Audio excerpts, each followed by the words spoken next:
place to a tomb. Of course, a tomb was the right location for interring this portrait among the others, along with the dead people it portrayed. My father, as broad-chested and vital as he'd been in my boyhood, stood behind my seated mother, both wearing the crowns of Oriel. He had one big hand braced on the back of her chair, the other on my shoulder, or rather, on the boy Prince of Oriel, a child who'd effectively died along with the rest of his family. That kid grinned with cocky confidence and the innocent joy of a stranger. Nothing at all like the man who looked back at me from Calanthe's thousands of shining and unflinching mirrors.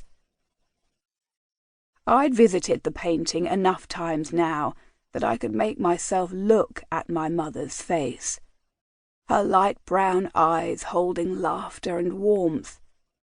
The painter had been the best for several kingdoms around, and she'd exactly captured my mother's keen intelligence, her lips curved in a smile, as if she might burst out laughing at any moment. My sister and I had inherited her black hair and tawny eyes, not our father's bold, blonde, blue-eyed looks. My sister. I hadn't yet been able to make myself look at her face. I tried. I visited the portrait several times a day as a kind of penance, and to test my will. It was the least I could do, when I'd survived and they'd all been consigned to unmarked graves, my mother and sister mouldering when they should have been cleanly burnt to ash. My sister stood between my father and mother, so I should be able to slide my gaze over a few inches from my mother's face. But my will collapsed, the sick grief grabbing me, and I had to look away, taking a deep breath.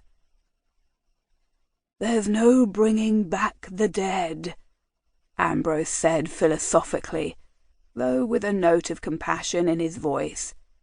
"Not those who've been dead a long time, anyway. It almost never works out well. I could tell you about—" "Did I ask?" I retorted.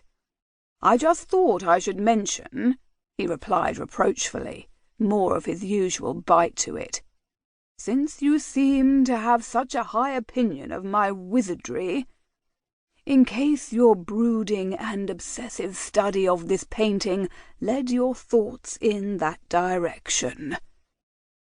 I set my teeth, resisting the urge to grind them. "I'm not brooding or obsessive. This is a good place to think. Normally, no one bothers me here.